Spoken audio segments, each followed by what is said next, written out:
Hey everyone, it's been several years since we worked on the Suzuki, so we're diagnosing and seeing what's going on. Let's get into this. So far, I replaced the battery, put a new solenoid on it. The old solenoid is the original from 1979.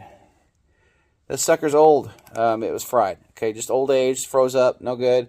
And as you see, made in Japan from Suzuki. Okay, so that was the original. Went on Amazon, got another one, and it's working. But I got a little problem. I got a wiring issue that is in the bike. So let me show you what is going on a little bit.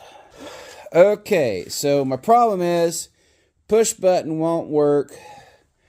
I seen if it was, I pulled this back like I always do. Tried to get it turned over. She wouldn't turn over. But when I bypass the solenoid to make it crank over, she'll crank.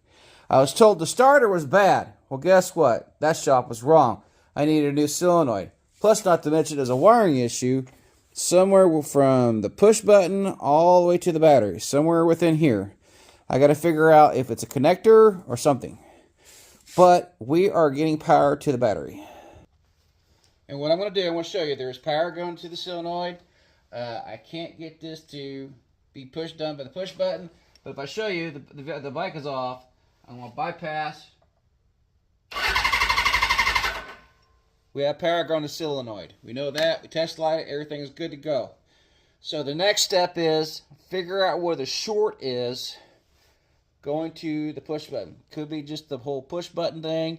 Could be a wiring issue, corrosion, something, or something not hooked up. We don't know, but we're going to figure that out. Stay tuned for part 2, everybody.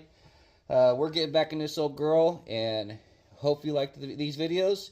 And if you do, like, follow, comment, share. Thank you very much.